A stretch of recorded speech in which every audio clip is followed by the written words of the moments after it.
the shadow of Blackwood Manor. In the shadow of ancient oaks, their branches intertwined like the bones of forgotten monsters, where moonlight seeped through the leaves like spectral fingers trying to grasp a fleeting reality, stood a house. Not a mansion, not a villa, but a house, each brick of which seemed to whisper forgotten tales, echoing in the depths of the human soul. The house at the edge of the Bog Hollow, an hour's drive from the abandoned town of Salem, where time seemed to have frozen. If the locals were to be believed, it had stood there since time immemorial, long before the first settlers, like a bone stuck in the throat of history. No one remembered when it was built, but everyone knew it carried a curse, like a cancerous tumor on the body of this world. Or, at least, that's how the legend went, passed down from generation to generation, like a frightening bedtime story for disobedient children, or a warning for those who were too bold and too curious. On the 23rd of August, 1978, a young woman named Abigail Blackwood bought it. Abigail was a historian, fascinated by the dark corners of the human soul and the mysteries of the past, like a moth drawn to a flame.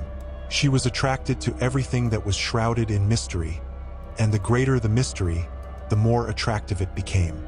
She studied forgotten cults, ancient rituals, and demonology, with the same passion that others studied novels, with the obsession of a madman. She was searching for an answer to some question, an answer that could be paid for with one's life. She ignored the rumors, neglected the warnings that seemed to haunt her, and saw in the house only an object of study, a place where she hoped to unravel the secrets that had lain under the veil of darkness for centuries, like a cursed dream. In that summer, the days were unbearably hot. The air was thick and sticky like blood, and the nights seemed to pulse under the weight of secrets, like a heart about to burst, and with which her own beat. The first few weeks passed quietly. Abigail studied the archival records, letters and diaries left by previous owners, each time feeling worse and worse from what she read. She immersed herself in the past, like a diver plunging into the ocean depths, in search of sunken treasure, in search of forgotten truths. At first, they were ordinary entries about the household, the weather, everyday cares and hopes, ordinary life, which nevertheless echoed ominously in her mind. But the deeper Abigail dug, the more strangeness she found. Frequent mentions of strange sounds at night, unexplained movement of objects, and, most importantly, a constant feeling of someone's presence, like an invisible guest, watching her every step, from the darkness, from behind a closed door, from under the bed, even from the mirror, as if someone was hiding in it. She wasn't alone. She felt it with all her being, like a cold shiver running down her spine. On September the 12th, she found the diary of Elias Crow, a man who had lived in the house at the end of the 19th century. Elias was an eccentric scientist, obsessed with the idea of creating artificial life like a Frankenstein of our time. He conducted experiments in the basement, using some strange, incomprehensible ingredients that he obtained in the depths of the Bog Hollow, in its darkest and most forbidden places, in places where no one should ever step. He was searching for the formula for life, the secret of creation, playing with forces that were best left alone, and his madness was infecting her mind. His entries became more and more delusional, frankly insane, as if his mind was slowly sinking into darkness. The words slipped from a clear narrative into a hallucinatory delirium, from the rational to the irrational, from reality to madness, from light into darkness, as she was now. Abigail found Elias's last entries, dated April the 1st, 1898. They spoke of a great awakening and that something was about to happen, and that something was not a blessing, it was an abyss. The words, written in hasty handwriting, were written almost in a panic, as if he were being pursued by a horror that was more than real. The entries broke off mid-sentence, as if someone or something had interrupted him, snatching him from this world into some other hell, leaving only unfinished lines as a warning. From that moment, the atmosphere in the house began to change.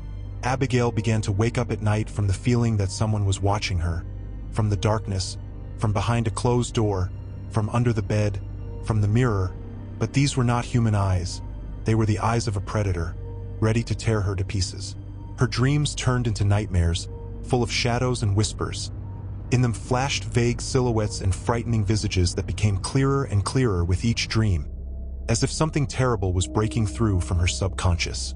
She saw objects moving, books falling from shelves, doors opening and closing on their own, without the slightest draft, as if the house had begun to live its own life, and that life boded no good for her. All of this was no longer just her imagination.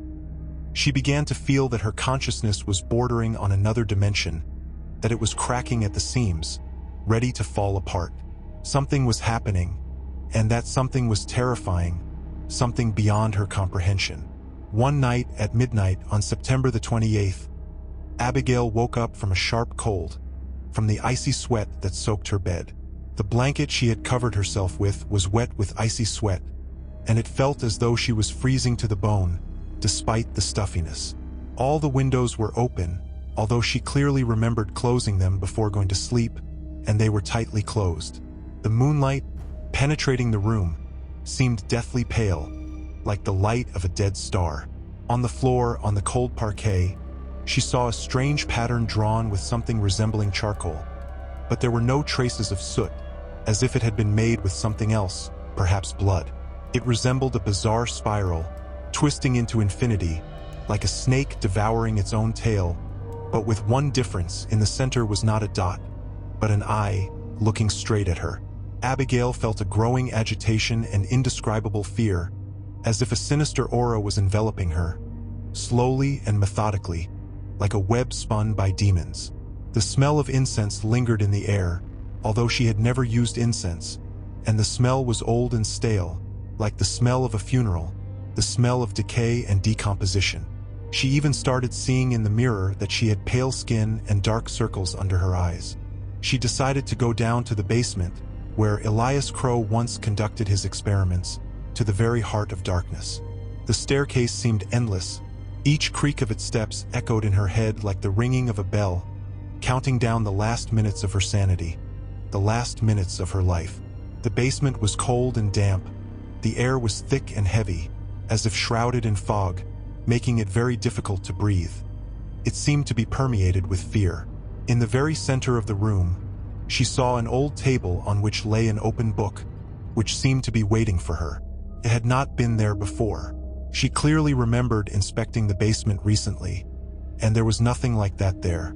The book was bound in dark leather, almost black, and on the cover was engraved the same spiral pattern as on the floor above, only clearer and more expressive, like an invitation to the abyss. The pattern seemed to pulse, emitting a faint light. It seemed to breathe. Abigail opened the book. It was a diary, but not Elias Crow's.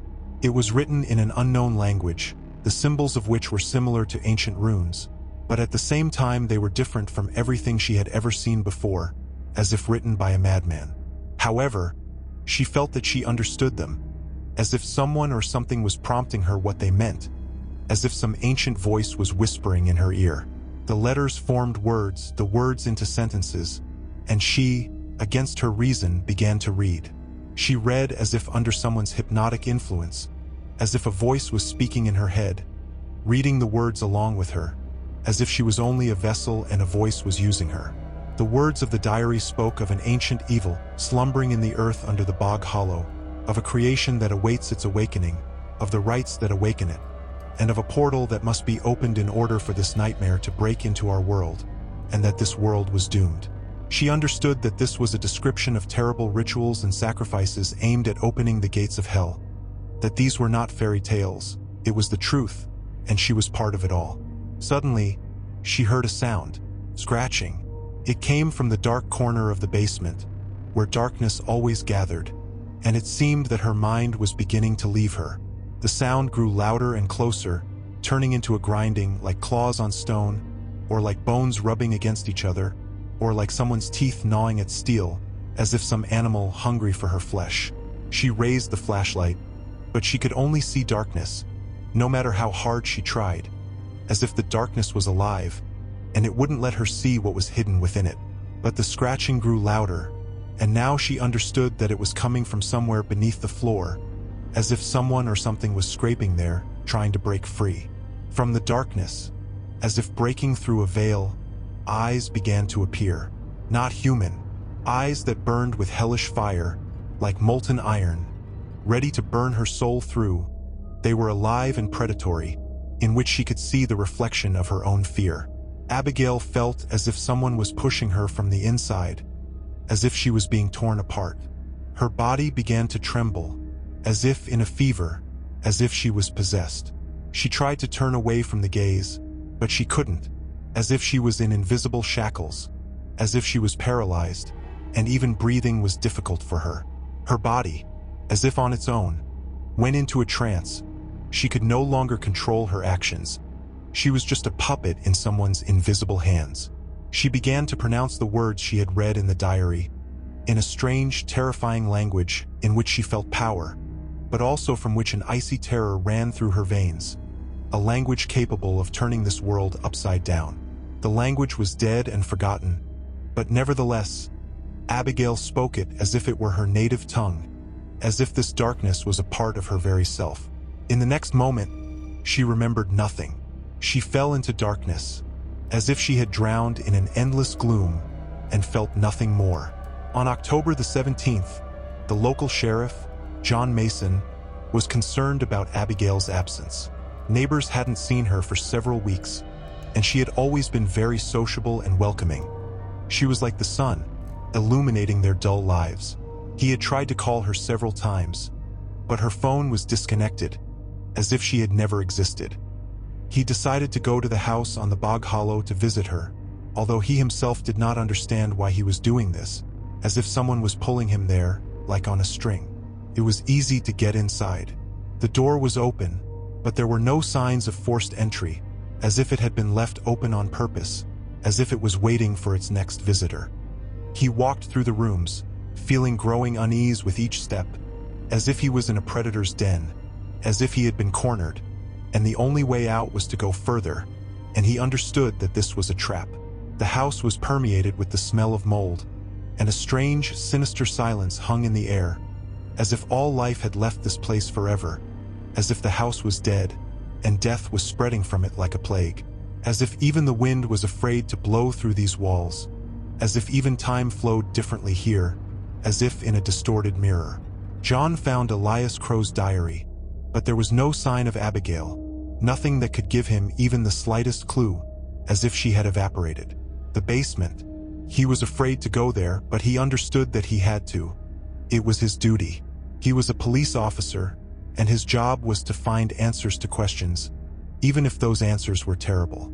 With each step on the creaking stairs down, it became colder, and his heart began to pound, as if it was about to burst out of his chest, as if it was screaming at him not to go any further. In the basement, on an old table, lay an open book. That same book, as if it was waiting for him, as if it was inviting him into its dark pages. On the floor was the same spiral, only now it seemed clearer, fresher, as if it had just been drawn, as if it had been cut from the very flesh of this world, as if it was breathing.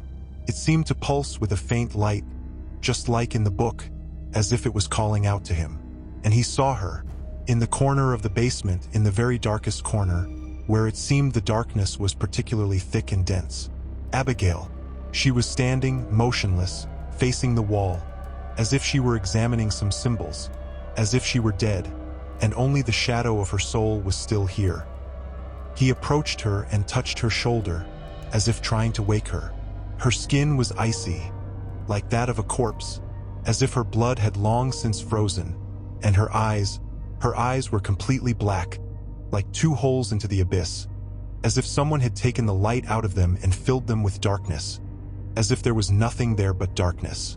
She slowly turned her head. Abigail's face was pale and distorted, her lips unnaturally stretched into a semblance of a smile, but it was not a smile. It was a grimace of pain and despair, as if her soul had been broken. Her mouth opened, but made no sound, as if she had been deprived of her voice, as if her humanity had been taken away. Then, from her chest came a hoarse, inhuman howl, full of pain and torment, a sound that made hair stand on end and skin crawl. The sound was so terrible that John felt his mind begin to shut down, as if his consciousness was beginning to collapse. John did not remember how he got out of the basement. He ran out of the house without looking back, not slowing down until he was outside, as if from the depths of hell itself. When he arrived at the station, he immediately reported what he had seen and called 911. But all his words sounded so absurd and insane, as if he had gone crazy. Several police officers arrived at the house with helmets and weapons at the ready, prepared for anything, but they did not know what awaited them there. But when they went inside, they found neither Abigail, nor the book, nor the strange spiral on the floor, as if it was all just an illusion. Everything was as if nothing had happened, as if it had been a dream. Only the faint smell of incense lingered in the air, and there was still a feeling of someone's presence, as if an invisible eye was watching their every step, as if darkness had lurked and was waiting. In the archives of the local police station, this call was registered as false, just another prank. But John Mason knew that he had seen something terrible, something beyond human comprehension, something that had come from another dimension, something that had changed him forever. He was never the same again, as if this encounter had left an incurable wound on him. Many years have passed since then. The house at the edge of Bog Hollow still stands, awaiting its next victim, like a spider waiting for another fly to get caught in its web, as if it had been cursed forever. Locals avoid it, lock their doors and shutters at night, and never speak of the house after sunset, as if its name were a curse, capable of destroying them. They say that strange sounds can be heard from it at night, whispers, wails, and inhuman howls, as if someone is trapped in that house and cannot get out, as if darkness itself is screaming there. Rumors say that sometimes, in the windows, they see the silhouette of a woman, with black, bottomless eyes, like holes in hell itself, and that she is not alone. No one knows exactly what happened to Abigail Blackwood, and what horror lurks within the walls of the house. Perhaps her soul is imprisoned there forever. But one thing remains unchanged. The curse of the Bog Hollow has not disappeared, and it continues to wait, luring the curious, dooming them to eternal damnation, as if it was a living organism that needed victims. The last thing that remained known about the house is that on November the 5th, 1998, a group of teenagers went to the house as a joke, to make a video and become famous. But their fame cursed them. They just wanted to prove that it was all just stories. But they only confirmed that these were not stories. Nobody has ever seen them again, as if they were swallowed by darkness, as if they had become part of that cursed house. And this is just the beginning of the story. They say that the curse can spread further like a disease.